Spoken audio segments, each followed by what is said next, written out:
Budget தாக்கல் நேற்றுக்கு இன்னைக்கு வேளாண் பட்ஜெட் தாக்கல் பண்ணியிருக்காங்க. பட்ஜெட் தாக்கல் குறித்து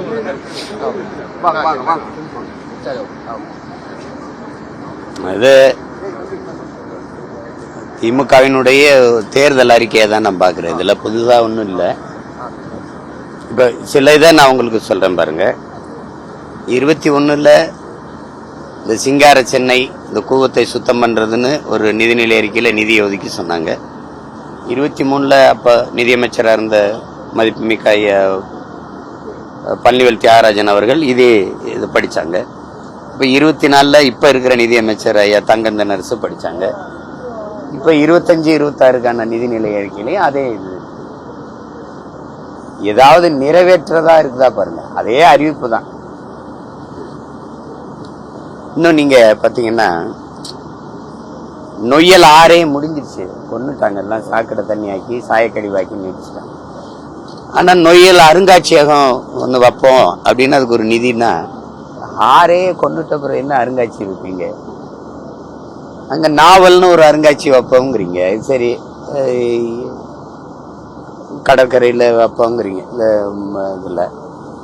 அதில் என்ன அருங்காட்சியில் எதை வைப்பீங்க? எத்தனை பேர் செத்து அந்த எலும்பு கூட எடுத்து வைப்பீங்களா? இல்லை எவ்வளோ படகு பறிச்சுட்டு போயிருக்கான்னு வைப்பீங்களா? ஏன்னா ஈழத்தமிழர்களுக்கு 87,000 ரூபாயில வீடு கட்டி கொடுப்போன்றாங்க ஒரு வீட்டுக்கு.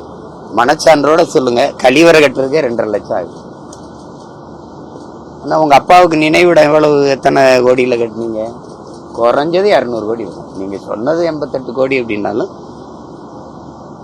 இது ஏதாவது ஒன்று ஆக்கப்பூர்வமாக இருக்காப்ப. இப்பதான் புதுசா நாங்கெல்லாம் திரும்பி பேசுறதுனால அது பாமக மாதிரி இயக்கங்கள் தனியா வேளாண்மைக்கு, நான் 2016 ஆட்சி எப்படி நடத்தோம்ல, வேளாண்மைக்கு அதிக முன்னுரிமை கொடுத்து நிறைய செய்திகளை கொடுத்தோம். அதுல இப்ப தனியா வேளாண்மைக்குன்னு ஒரு நிதிநிலை அறிக்கை சொல்றாங்க. எது செயல்படுத்தி இருக்கிறாங்க? கடந்த நிதிநிலை அறிக்கையில கொடுத்தது எது செயல்பட்டு செயல்பாட்டுக்கு வந்திருக்கு? எது வந்திருக்கு? தேர்தல் வருது, அதுக்கு ஒரு எப்படி சொல்றது, கவர்ச்சிகரமா திட்டங்களை அறிவிச்சு விட வேண்டியதான். இதுல எதுவும் அதேதான். இந்த குடும்ப தலைவிக்கு 1000 அப்ப தகுதி கேட்டாங்க, இப்ப அது இல்ல.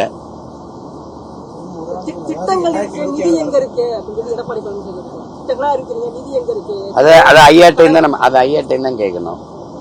9.5 லட்சம் கோடிக்கிட்ட கடனை கொண்டு வந்துட்டீங்க. நம்ம என்ன கேட்கிறோம்? நீங்க 8.5 லட்சம் கோடியோ 9.5 லட்சம் கோடியோ வருவாய் பெருக்கு இருக்குது, மின் கட்டணம் உயர்ந்திருக்கு, சொத்து வரி உயர்ந்திருக்குது, எல்லாமே உயர்த்திட்டீங்க. பேருந்து கட்டணத்திலிருந்து எல்லாம் உயர்த்திட்டீங்க. சரி, 8.5 லட்சம் கோடியே வைப்போம். 9.5 லட்சம் கோடி சொல்றாங்க, சரி 8.5 லட்சம் கோடின்னு வச்சு. இவங்க 4 லட்சம் கோடி கிட்ட கடன் பட்டிருக்காங்க இந்த 4 ஆண்டுகள்ல. இந்த கடன் தொகையை வைத்து இந்த நாட்டு மக்களுக்கு நிறைவேற்றப்பட்ட ஒரு நலத்திட்டம், கல்வி எல்லாருக்கும் அடிப்படை. ஒரு நாட்டின் வளத்திலே ஆகச்சிறந்த வளம் அறிவு வளம் தான். அதை ஏழை பணக்காரன் உயர்ந்தவன் தாழ்ந்தவன் என்று பாகுபாடு இல்லாம எல்லாருக்கும் சரியான சமமான கல்வி கிடைக்க நான் ஒரு திட்டத்தை கொண்டு வந்து நிறைவேற்றிட்டேன். என்ன கெஜ்ரிவால் பண்ணியிருக்காங்க. கெஜ்ரிவால் டெல்லிக்கு போனீங்கன்னா அரசு பள்ளிக்கூடங்கள் நட்சத்திர விடுதியில் அளவுக்கு உயர்த்திட்டு, அதனாலதான் அவர் 2வது முறையும் வெல்ல முடிஞ்சது. கேரளா செய்து தனியார் பள்ளிகளுக்கு படையெடுத்து போற பிள்ளைகளின் எண்ணிக்கை 30 விழுக்காடை அரசு பள்ளியை நோக்கி திருப்பி இருக்கிறாரு. அந்த மாதிரி ஒண்ணும் இல்ல. சாலை வசதி இல்ல, தலைநகர்லே மழைநீர் கழிவுநீர் வழிந்தோட கட்டமைப்பு இல்ல, தடையற்ற மின்சார உற்பத்திக்கு எந்த திட்டமும் இல்ல. எல்லாம் தனியாருக்கு தான் தாரை வைக்கப்படுது. சூரிய ஒளி மின் பூங்காவோ காற்றாலையோ எல்லாம் தனியாருக்கு தான். வேற என்ன இருக்கு? உயிர்காக்கும் மருத்துவம் மிக முக்கியமானது. ஆகச்சிறந்த மருத்துவ கட்டமைப்பை நான் என் நாட்டு குடிகளுக்கு கொடுத்திருக்கேன். இந்த 8.5 லட்சம் கோடி கடனை வாங்கி இவ்வளவு நாங்க பண்ணியிருக்கோம். தடையற்ற மின்சாரம் கொடுக்கறதுக்கு மின் உற்பத்தி திட்டங்களை கொண்டு வந்திருக்கோம். நல்ல போக்குவரத்து கொண்டு வந்திருக்கோம். நீங்க பாக்குறீங்க, நீங்க அது கேலியா சாதாரணமா எடுத்துக்கிறீங்க. உட்கார்ந்து ஓட்டுறதுக்கு பின்பக்கம் கதவு இல்ல, இந்த பக்கத்து கதவு பிஞ்சுக்கிட்டு போகுது. அப்படியே தானே ஓடுது பேருந்துகள், அரசு பேருந்துகள். இதனால் நிறைவேற்றப்பட்டது என்ன? இந்த வாங்கின கடனுக்கு குறைஞ்சது 50,000 கோடிக்கு மேல வட்டி கட்டுறோம். 50,000 கோடிக்கு சாராயம் விற்கிறோம். ஒரு நாடு சாராயத்தை வித்து தெருவெங்கும் சாராய கடையில் திறந்து வச்சுட்டு நாட்டு மக்களின் நலத்திட்டங்கள், சட்டம் ஒழுங்கு என்றெல்லாம் பேசுவது எவ்வளவு வேடிக்கையானது, எவ்வளவு வேதனையானதுங்கிறதை அறிவார்ந்த எனது இன சொந்தங்கள் சிந்திச்சு பார்க்கணும். இது எந்த வழியிலே நியாயம்னு சொல்லு. மகளிருக்கு 1000 பல லட்சக்கணக்கான பெண்கள் தாலி எடுத்துட்டாங்க. குடிச்சு குடிச்சு கணவனை பறி கொடுத்துட்டு குடும்பத்தில் இருக்க தலைவர்களை இழந்துட்டு குடும்பத்தை வழி நடத்துறதுக்கு ஆட்கள் இல்லாம தட்டுக்கட்டு நிக்குது. எத்தனையோ குடும்பங்கள் நிக்குது. எத்தனையோ பிள்ளைகள் எங்க அப்பா நான் செத்தாவாது பார்த்துட்டு குடிக்கிறத நிறுத்துவாருன்னு ஒரு கல்லூரிக்கு போன 2ஆம் ஆண்டு படிக்கிற பிள்ளையே மது குடிச்சு இறந்து போற அளவுக்கு நம்ம நாட்டின் நிலைமை இருக்கு. அதிகமா போதைப் பொருட்கள் விற்கிற இடம் பள்ளிக்கூடங்கள், கல்லூரிகள், வழிபாட்டு தலங்கள். கஞ்சா சாக்லேட் வந்துருச்சுன்ட்டு என்னுடைய உறவினர்கள்லாம் ஆசிரியர்களா இருக்கிறவங்க எனக்கிட்ட கொடுக்குற குற்றச்சாட்டு தான். எல்லா பிள்ளைகளும் ஒரு மயக்க நிலையிலே வந்து உட்கார்ந்து இருக்குது. என்னத்த பாடம் நடத்தி என்ன செய்யுது? அரசுக்கு தெரியாது இதெல்லாம் நடக்குதுன்னு சொல்றத எப்படி ஏற்கிறது? சொல்லுங்க. இந்திய அரசு 78,000 கோடி தான் ஒட்டுமொத்த இந்தியாவுக்கே கல்விக்காக ஒதுக்கியிருக்காங்க. நாங்க 46,000 கோடியை ஒரு மாநிலத்துக்கே ஒதுக்கியிருக்கோம் அப்படிங்கிறது அமைச்சருடைய கருத்து. ஒதுக்கி நடந்தது என்ன? எல்லா தனியார் கல்வி நிறுவனங்களையும் நடத்துறவர்கள் அமைச்சர் பெருமக்கள், ஆட்சி அதிகாரங்களில் இருக்கிறவர்கள் தான். கல்வியை தனியார் முதலாளிகளின் லாபம் ஈட்டுகிற தொழிலாக மாற்றிவிட்டு சமமான கல்வி, அது சம உரிமை, அது தரமான கல்வி என்றெல்லாம் பேசுவது எப்படி இருக்கு? பிள்ளைகள் படித்து கொண்டிருக்கும் போதே மேல இருக்க மேற்கூரை கிடிஞ்சு விழுந்து தலையில விழுந்து உடஞ்சு போகுது. சாப்பிடுற தட்டுல நீங்க தான் வெளியிட்டீங்க, காணொலிகள் நீங்க தான் செய்தியில போட்டீங்க. சாப்பிடுற தட்டுல மேற்கூரை விழுந்து விழுந்து விழுகிறது. அந்த அளவுக்கு தான் நமக்கு இருக்கு. 300 பெண் குழந்தைகள் படிக்கிற பள்ளிக்கூடத்துல ஒரு கழிவறை கூட இல்லை. நான் எடுத்து உங்களுக்கு அனுப்பிட்டேன். அடிப்படை கட்டமைப்புங்கிறது எதுன்னு இருக்குல்ல. அப்ப கல்விக்கு கொடுக்க மாட்டீங்க, மருத்துவத்துக்கு கொடுக்க மாட்டீங்க, போக்குவரத்து கொடுக்க மாட்டீங்க, குடிநீர் விநியோகம். ஒரு நாட்டின் குடிமக்களுக்கு தவிச்ச வாய்க்கு தண்ணி கொடுக்க முடியல, நீ எதுக்கு அரசுன்னு பேசிக்கிற? உன் நாட்டு குடிகளுக்கு குடிக்க ஒரு தரமான தண்ணீரை கூட உன்னால கொடுக்க முடியல. எங்க தாத்தா காமராஜ் காலத்துல போத்தல் அடைச்சு குடிச்சிட்டு இருந்தோமா? வேற எங்க அண்ணா காலத்துல அப்படித்தான் இருந்துச்சா? மூதறிஞர் ராஜாஜி காலம், பக்தவச்ச காலங்கள்ல தண்ணி இப்படி விற்பனை பொருளா இருந்ததா? தண்ணி மானோட தேவை மட்டுமா? உலக உயிர்களின் உயிர் தேவை இல்லையா? அது புல்லு பூண்டு செடி ஆடு மாடு நாய் நரி கொக்கு குருவி சிங்கம் புலி கரடி எல்லாருக்கும் தேவைப்படுது இல்ல. அதையே நீ சந்தை பொருளாக்குன. அது யாரு விற்கிற? அந்த முதலாளி எங்க வச்சு சுத்தி இருக்கிறா? அது குடிக்கிற திறன்ல இருக்குன்னு யாரு சான்றிதழ் கொடுக்கறது? இந்த கேள்வியெல்லாம் யாரு எழுப்புறது? ரொம்ப கடினம். எல்லாம் உயரமா இருக்கு, கட்டடம் உயரமா இருக்கு. உயரமா இருந்த மலைகள் தரமட்டமாகுது. வேகமா போற அகலமான நீளமான சாலைகள் போடப்படுது. இதெல்லாம் வளர்ச்சின்னு ஒரு கட்டமைப்பு நமக்கு உருவாக்கப்படுது. வண்டி நிறைய பெட்ரோல் இருக்கு. 2 கோடிக்கு கார் இருக்கு. காருக்கு பின்னாடி திறந்தா டிக்கியில காலி குடங்கள் 4 இருக்கு. அது வளர்ச்சி இல்ல வறட்சிங்கிறோம். நம்ப மறுக்குது மானுட மனம். அது ஏன்னு தெரியல. இது எங்க போய் நிக்கும்னா அது நாங்க நம்ம மாதிரி ஆளுங்க பைத்தியக்காரன் போலவும் வேடிக்கையாள் போலவும் தெரியுது. இப்போதைக்கு தெரியுது. ஒரு நாள் வரும். அருகில இலங்கையில் நடந்தது, பக்கத்துல பங்களாதேஷில் நடந்தது, இங்க நடந்தால் அது சின்ன ஒரு மாநில அளவுக்கான நிலப்பரப்பு, மாநில அளவுக்கான மக்கள் தொகை. ஆனா இங்க அப்படி இல்லை. 150 கோடி மக்களை தொட்டுட்டோம். 156 லட்சம் கோடிக்கு மேல இந்தியா கடனை பெற்றுச்சு.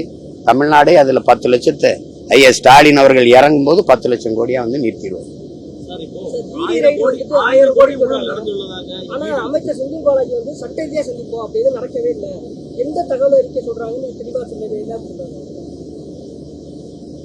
முதல்ல 1 லட்சம் கோடினாங்க. அப்புறம் என்ன நடந்தது? இல்லை 1000 கோடிக்கு சுருங்கி இருக்கு.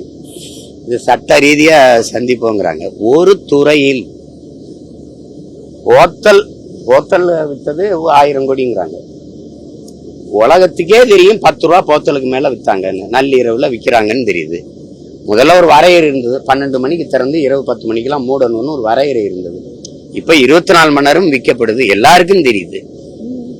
உங்களுக்கே தெரியும். சேலம், இந்த திருநெல்வேலி, ராமநாதபுரம் இந்த மாவட்டங்கள்லாம் சாராய இந்த டாஸ்மார்க் சரக்கு விற்பனை ஏன் குறைஞ்சிருக்குன்னு மாவட்ட ஆட்சியாளர்கள் விற்பனை மேலாளர்களை கூப்பிட்டு கருத்து கேட்டு கூட்டம் போட்டது இருந்ததா இல்லையா? அரசு பள்ளிகளுக்கு மாணவர்கள் வருகிற எண்ணிக்கை குறையுதே, அதற்கு காரணம் என்ன அப்படின்னு ஒரு ஆய்வு செய்தா சரி, படிக்க வர மாணவர்களின் எண்ணிக்கையை கூட்டுவதற்கு யோசிக்கிறாங்கன்னு வரும்.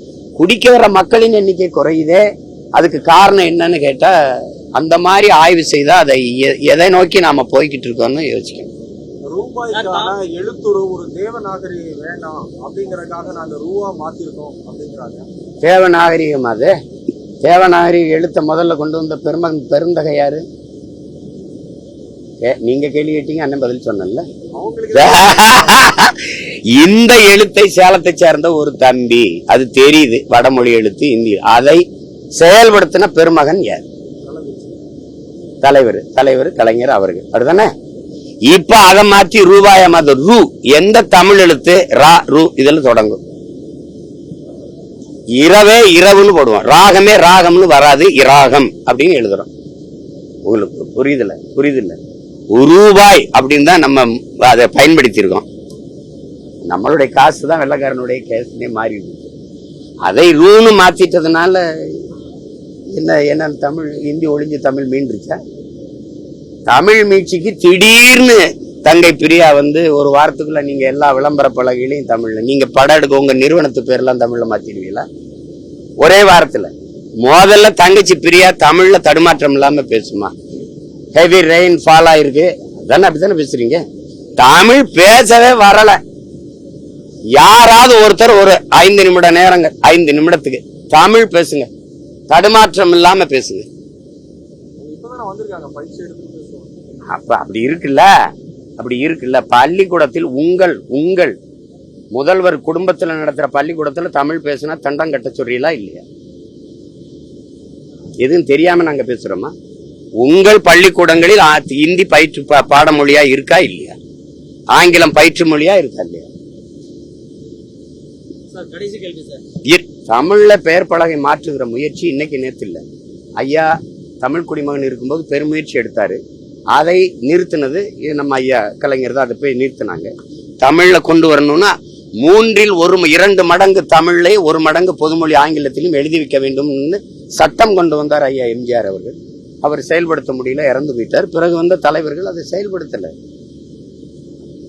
எங்கும் தமிழ் எதிலும் தமிழ், வெற்று முழக்கம் தானே. வீழ்வது நாமாக இருந்தாலும் வாழ்வது தமிழாக இருக்கணும், வெற்று முழக்கம். எல்லாமே சும்மா வெற்று கூச்சல், அது சும்மா போட்டு போய் தான்.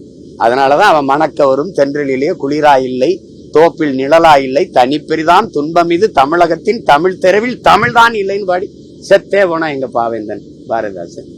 இது பேசி என்ன இருக்குது அங்க? நீ இந்திங்கிற பாரதிய ஜனதா கட்சியின் மாநில முதலமைச்சர்கள் மகாராஷ்டிராவிலேயே அந்த முதலமைச்சர் சொல்றார் மராட்டியத்துலதான் படிக்கணும், மராட்டியத்துல தேர்வு எழுதணும்ன்ற. உங்க கட்சி தானே காங்கிரஸ் கட்சி, கூட்டணி கட்சி கர்நாடகால Siddaramaiah, no English only Kannada this is Karnataka பேசுறாரா இல்ல? இப்படியே பேசுறது. அது இந்த தாளை எடுத்து கோப்புகளை புரட்டி போட்டுக்கிட்டே பேசுது. No only Kannada this is Karnataka, no English. எவனா இருந்தாலும் இங்க 6 மாசத்துல கன்னடம் கத்துக்கிட்டாதான் அங்க வேலை நிரந்தரம், அங்க வேலை செய்ய முடியும். இல்லைன்னா பனிக்காலம் முடியறதுக்குள்ள தூக்கி விட்டுருவான். இங்க அப்படியா? தமிழ்நாடு தேர்வாணையத்துல இங்க தேர்வு எழுதி தேர்ச்சி பெற்று வேலைக்கு போயிடலாம். அப்புறம் 2 ஆண்டுகள தமிழ் படிச்சுக்கலாம். வேலை கிடைச்சிருச்சுன்னா அப்புறம் ஏன் தமிழ் படிக்கலாம்? இங்க வேலை பார்க்க வர இந்திக்காரன் அவனோட பேசுறதுக்கு என்ன ஹிந்தி பிடிக்க சொல்றிய? நீங்க எப்படி பானிபூரி அப்படி பானிபூரி என்ன சாப்பிடணுங்கிற அவசியம் என்ன இருக்கு? எப்படி கக்கூஸ் போக முடியும்? கக்கூஸ் போறதுக்கு இல்லாம அங்க ஒரு மொழி களி வரைக்கும் முன்னாடி காசு நீட்டா திறந்து விட்டுருவான். இதெல்லாம் ஒரு எதிர்த்து சண்டை போட ஆள் இல்ல, அதை பேச ஆள் இல்ல. பாரதிய ஜனதா ஆளுகிற மாநிலங்களே அவரவர்கள் மாநில மொழியை படிக்கணும்னு பேசுறாங்க. அதை நம்ம பேச முடியாதா?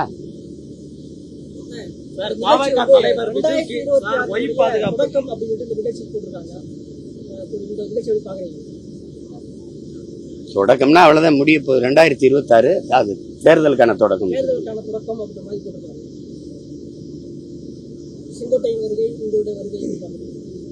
நாங்க எப்போ தொடங்கிட்டோம் 2026 வேலைகளை நாங்க தொடங்கி களத்திலே தான் நிக்கிறோம். மற்றவர்கள் போல கூட்டணிக்கு அலைஞ்சிக்கிட்டு பேசிட்டு இருக்கிற கட்சியிலேயே. அதனால தொடக்கம்னா வரவேற்க தான் இருக்கணும். நல்ல தொடக்கம் வரவேற்க தானே செய்யணும். விஜய் அவர்களுக்கு ஒய் பாதுகாப்பு ஆய்வு செஞ்சிருக்காங்க சிஆர்பிஎஃப். பாக்குறீங்க சார், விரைவில் வழங்கப்பட இருக்கிறது. அது தவறில்லை. தம்பி மாதிரி ஒரு புகழ்பெற்ற ஒரு கலைஞன் வரும்போது பொதுவெளியில அவருக்கு பாதுகாப்பு தேவைப்படுதுன்னா கொடுக்கலாம். இப்போ என்னை மாதிரி ஆளுகளுக்கு தேவையில்லை. ஏன்னா நான் நினைப்பேன், நான் வெகு மக்கள் அரசியலுக்கு வர்றவங்க நம்ம அப்படி நிற்க முடியாது. எனக்கு கூட சொல்லுவாங்க நீங்க பாதுகாப்பா இருக்கணும். மக்கள் அரசியல் அது சரியா வராது. நான் தான் நாட்டுக்கு பாதுகாப்பு. எனக்கு பாதுகாப்பு அவசியம் இல்லை.